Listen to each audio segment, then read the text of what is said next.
నమస్కారం ఇది సంగతికి స్వాగతం. శుద్ధ ఇంధనం పర్యావరణ హితం. అమెరికా అధ్యక్షుడు ఒబామా భారత్లో 3 రోజుల పర్యటన ఆశాంతం వినిపించిన నినాదం ఇది. అంతేకాదు ఈ దిశగా రాబోయే రోజుల్లో ఎలాంటి మార్పులు రావాలన్నా భారత్ వాణి అత్యంత కీలకం. ఈ మాటను స్వయంగానే వెల్లడించారు ఒబామా. కానీ ఎందుకిలా? గతంలో ఎప్పుడూ లేనంత స్థాయిలో పర్యావరణ పరిరక్షణ, కర్బన ఉద్గారాల నియంత్రణపై ఎందుకింత చర్చ జరుగుతోంది? కారణాలు అందరికీ తెలిసినవే. కళ్ల ముందే కాలాలు గతి తప్పుతున్నాయి, ప్రకృతి విపత్తులు వణికిస్తున్నాయి, భూగోళం రోజురోజుకి వేడెక్కుతోంది. శిలాజ ఇంధనాల ధాటికి ఉక్కిరిబిక్కిరవుతున్న పుడమి తల్లి కన్నీటి సుడులు, పెనుతుపాన్లు, జల ప్రళయాల రూపంలో ప్రపంచాన్ని ముంచెత్తుతున్నాయి. అందుకే ఇకనైనా మేల్కొనాలి.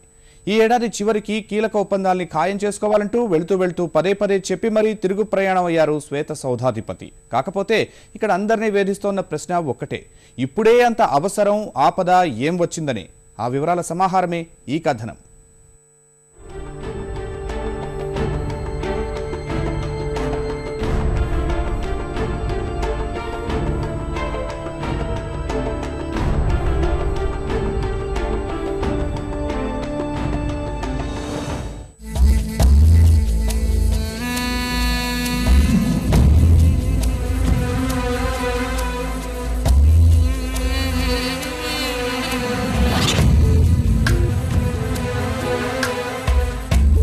ప్రపంచం ఎంత వేగంగా అభివృద్ధి చెందుతుందో భూగోళంపై వాతావరణ పరిస్థితులు అంతే వేగంగా మార్పు చెందుతున్నాయి. పెరుగుతున్న ఉష్ణోగ్రతలు ఆందోళన కలిగిస్తున్నాయి. ఎప్పుడే ప్రాంతంలో విపత్తు విరుచుకుపడుతుందో అర్థం కావడం లేదు. ప్రకృతి విపత్తన్న పదం వింటేనే వణుకు పుడుతోంది. వర్షాకాలంలో ఎండలు, వేసవిలో కుంభవృష్టి, ఇలా అంచనాకు అందని రీతిలో వాతావరణ మార్పులు చోటు చేసుకుంటున్నాయి.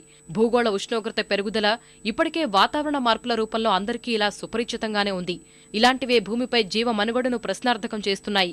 ప్రపంచవ్యాప్తంగా చోటు చేసుకుంటున్న వాతావరణ ఒడిదుడుకులపై చేపట్టిన సర్వేలు నివ్వెరపోయే నిజాలు వెల్లడిస్తున్నాయి. శుద్ధ ఇంధనాల కోసం పరితపించేలా చేస్తున్నాయి.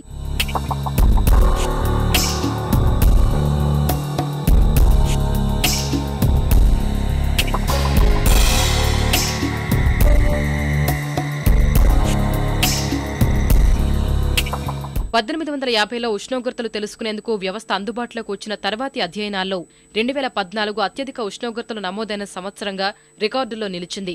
భూమండలంపై అన్ని ప్రాంతాల్లో ఇదే స్థాయి వాతావరణ మార్పులు చోటు చేసుకుంటున్నాయి. ఫలితం ప్రపంచ మానవాళే ప్రమాదమంచున నిలిచింది. ఇలా భూమండలం అగ్నిగోళంగా మారుతుండటంతో మంచుకొండలు కరిగి వరదల రూపంలో ముంచెత్తుతున్నాయి. వాటి వల్ల సముద్రాల మట్టం ఏడాదికి 3 మిల్లీమీటర్ల మేర పెరుగుతోంది. ఇటీవల ప్రపంచ వాతావరణ సంస్థ WMO వెల్లడించిన గణాంకాల ప్రకారం 1880తో చూస్తే సముద్రాల మట్టం 20 సెంటీమీటర్లు పెరిగింది. అనేక తీర ప్రాంతాలు మునిగిపోయే ప్రమాదాన్ని ఎదుర్కొంటున్నాయి. No challenge poses a greater threat to future generations than climate change. 2014 was the planet's warmest year on record. And the best scientists in the world are all telling us that our activities are changing the climate. And if we don't act forcefully, we'll continue to see rising oceans, longer, hotter heat waves, dangerous droughts and floods, and massive disruptions that can trigger greater migration and conflict and hunger around the globe. The Pentagon says that climate change poses immediate risks to our national security. We should act like it. I am determined to make sure that American leadership drives international action. పరిస్థితిలానే కొనసాగితే తీర ప్రాంతాలు కనుమరుగవుతాయనే హెచ్చరికలు కంటి మీద కునుకు లేకుండా చేస్తున్నాయి. వాతావరణ మార్పులకు దోహదం చేస్తున్న వాయువుల్లో కార్బన్ డయాక్సైడ్ పరిణామం సగటున 389 ppmగా ఉంది. అంటే 1750లో పారిశ్రామీకరణ యుగం ప్రారంభమైన నాటి కంటే ఇది 39% ఎక్కువ. ఈ సమయంలోనే మీథేన్ పరిణామం 158% పెరుగుదలతో 1808 ppm కాగా 20% పెరుగుదలతో నైట్రస్ ఆక్సైడ్ 323.2 ppmలుగా నమోదైంది. దీనంతటికీ శిలాజ ఇంధనాల మితిమీరిన వినియోగం, పర్యావరణ విధ్వంసమే కారణమనేది కాదనలేని సత్యం. ఫలితం వాతావరణ పరిస్థితుల్లో భారీ మార్పులు వస్తున్నాయి. వర్షాలు తగ్గుముఖం పట్టడంతో పాటు వేడి గాలులు, చలి, కరువు, పెనుతుపాన్లు, అకస్మాత్ వరదల వల్ల లక్షల మంది ప్రాణాలు కోల్పోతున్నారు. వాతావరణ మార్పులపై భారత పర్యావరణ మంత్రిత్వ శాఖ అధ్యయనం ప్రకారం 2030 నాటికి ఉష్ణోగ్రతలు 2-3 డిగ్రీల సెల్సియస్ పెరగవచ్చనే ఆందోళనకర అంశాలు తెలిసాయి. దీనివల్ల కొన్ని ప్రాంతాల్లో అత్యధిక, మరికొన్ని ప్రాంతాల్లో అత్యల్ప వర్షపాతం నమోదవుతుందని తేలింది. వర్షాకాల సమయం తగ్గుతుందని వెల్లడైంది. వరదలు, కరువు పరిస్థితులు 10 నుంచి 30% పెరిగే ప్రమాదం ఉంది. అడవుల పరిణామం తగ్గిపోయి ప్రభావం చూపనుంది. వాతావరణ పరిస్థితులు ఇలాగే మార్పు చెందితే పంటల దిగుబడి భారీగా తగ్గిపోనుందని అధ్యయనంలో వెల్లడైంది. సరాసరి ఉష్ణోగ్రతలు మరో 4 డిగ్రీలు పెరిగితే పశ్చిమ తీర ప్రాంతం, దక్షిణ భారతంలో రికార్డు స్థాయి గరిష్ట ఉష్ణోగ్రతలు నమోదయ్యే ముప్పు పొంచి ఉంది. భూతాపం వల్ల 1950 నుంచి ఏటికేడు వర్షపాతం గణనీయంగా తగ్గిపోతోందని నివేదికలు స్పష్టం చేస్తున్నాయి. అనావృష్టి పరిస్థితులు వ్యవసాయ రంగంపై తీవ్ర ప్రభావం చూపుతున్నాయి. ఇదే పరిస్థితి కొనసాగితే ఏటా జూన్లో వచ్చే రుతుపవనాలు ఎప్పుడొస్తాయో తెలియని దుస్థితి దాపురిస్తోంది. ప్రపంచ సరాసరి ఉష్ణోగ్రత 4 డిగ్రీలు పెరిగితే 100 ఏళ్లకోసారి వచ్చే అతివృష్టి 10 ఏళ్లకోసారి పలకరిస్తుంది. కరువు పరిస్థితులు దేశానికి పెను సవాలు విసురుతాయి. 1987, 2002, 2003లో ఇలానే మన దేశంలో వర్షాభావ పరిస్థితుల వల్ల దేశ ఆహార ఉత్పత్తి సగానికి పడిపోయింది. ఇప్పుడు భూతాపం పెరిగితే జార్ఖండ్, ఒడిశా, ఛత్తీస్గఢ్ సహా వాయువ్య భారతంలోని కొన్ని రాష్ట్రాల్లో తరచూ కరువు తాండవించే ప్రమాదం ఉంది. 2040 నాటికి భారత్ పంటల దిగుబడులు అత్యంత కనిష్ట స్థాయికి పడిపోతాయి.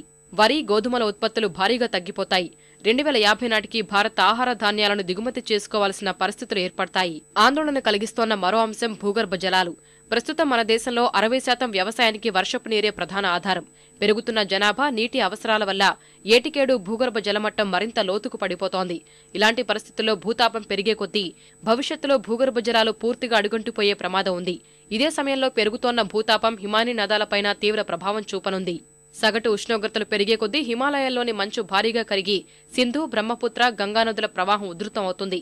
వరదలు ముంచెత్తి పరివాహక ప్రాంతాలకు తీరని కష్టాలు ఎదురవుతాయి. ఇవన్నీ కలిసి మన తీర ప్రాంత పట్టణాలపైన ప్రభావం చూపుతాయి. అత్యధిక జనాభా గల తీర ప్రాంత పట్టణం ముంబై భారీ మూల్యం చెల్లించుకోవాల్సి వస్తుంది. ప్రపంచంలో వాతావరణ మార్పులతో ఇప్పటికే 50 కోట్ల మంది ప్రత్యక్షంగా సమస్యలు ఎదుర్కొంటున్నారు.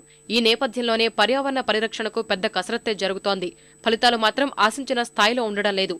మరోవైపు చూస్తే అడవుల నరికివేత, డీజిల్, పెట్రోల్, కిరోసిన్ వంటి శిలాజీ ఇంధనాల మితిమీరి వాడకంతో పాటు పరిశ్రమల నుంచి విడుదలయ్యే కాలుష్యాలు ఉద్గారాలను అంతకంతకు పెంచేస్తున్నాయి. అవి భూమి చుట్టూ ఓ మందమైన పొరలా పేరుకుపోతున్నాయి.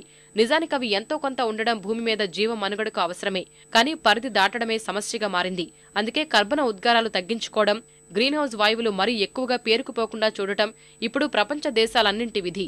మన దేశం కూడా అదే విషయాన్ని శుద్ధ ఇంధనాల కోసం విస్తృత ప్రయత్నాలు చేస్తోంది. ఇప్పుడు అదే అవకాశాలను అందుకోవడం కోసం అమెరికా ప్రయత్నాలు ప్రారంభించింది.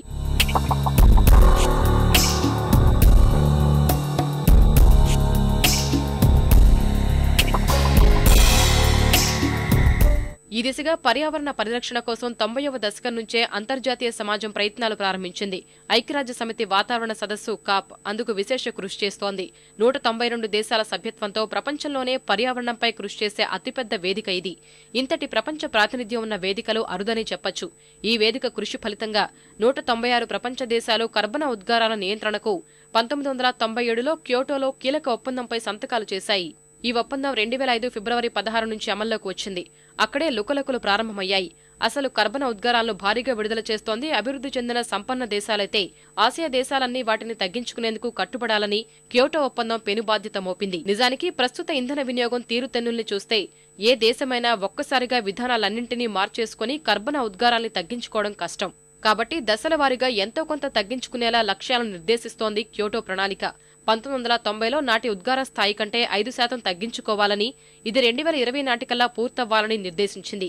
2012 దోహా సదస్సు వేదికగా ఐరోపా దేశాలు మరింత తగ్గించుకోవాలని ప్రతిపాదించారు. కానీ ఇప్పటివరకు ఆ సవరణను ఐరోపా దేశాలు ఆమోదించలేదు.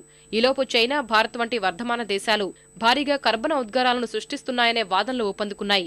అయితే ఉద్గారాలను తగ్గించుకునే విషయంలో తమను చట్టబద్ధంగా బాధ్యులనే చేసే ఎలాంటి ప్రయత్నాలను ఆమోదించేది లేదని చైనా, భారత్, అమెరికా దేశాలు గట్టిగా వాదిస్తున్నాయి.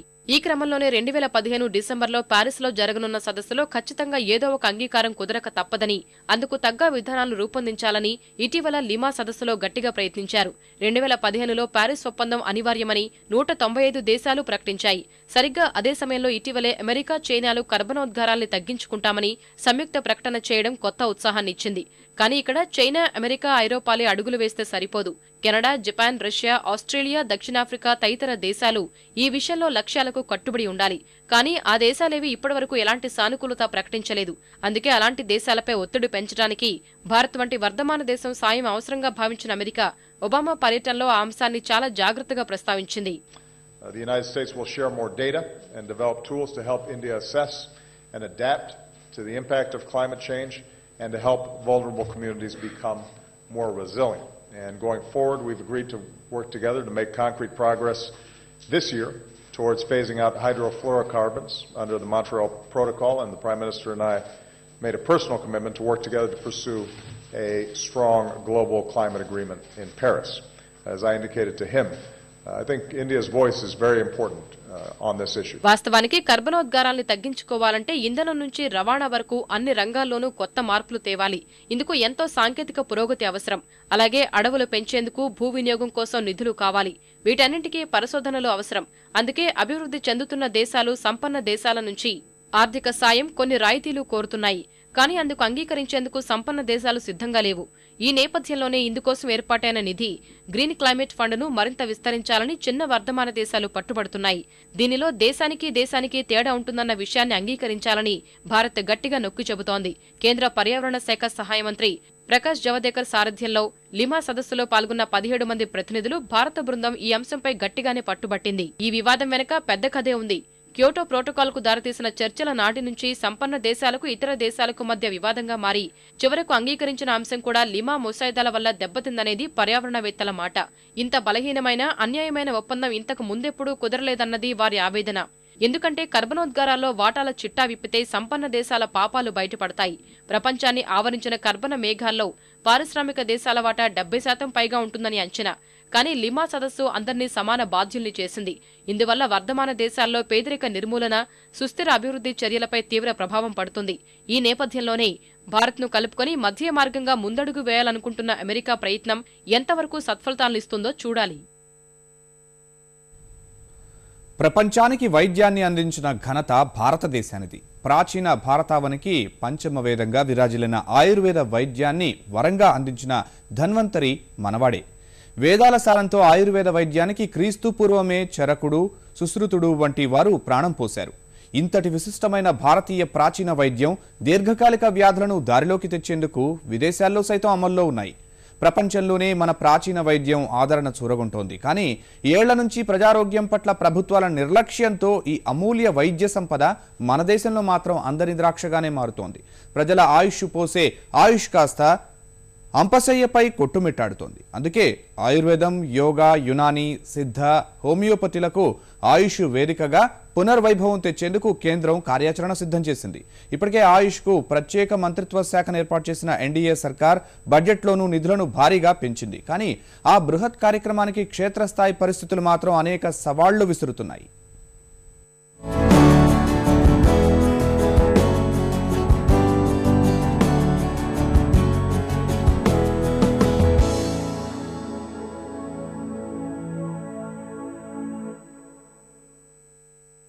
భారత ఉపఖండంలోనే ఆయుర్వేదం ఒక ప్రాచీన వైద్యం.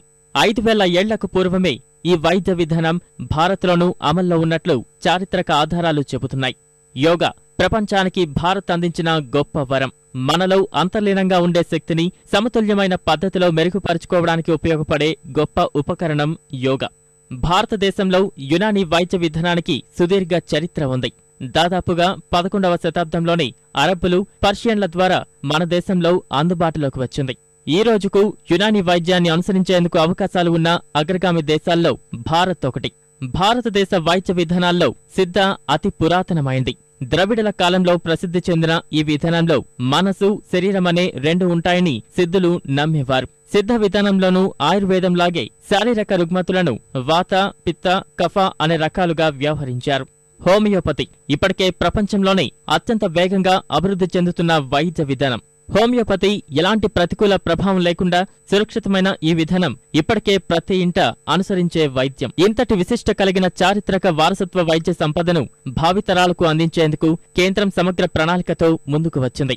మొక్కుబడి చర్యలకే పరిమితం కాకుండా ప్రత్యేక మంత్రిత్వ శాఖతో ప్రాచీన వైద్యానికి పునర్వైభవం తెచ్చేందుకు అడుగులు వేస్తోంది. ప్రతి ఒక్కరికి నాణ్యమైన వైద్యమనే నినాదంతో ముందుకెళ్తున్న మోదీ సర్కార్ ఆరోగ్య బడ్జెట్ను 27% పెంచింది. ప్రాచీన వైద్యానికి వేదికగా నిలిచిన ఆయుష్కు ప్రత్యేక మిషన్ నియామకంతో బడ్జెట్లో 36% నిధులను అధికంగా కేటాయించింది.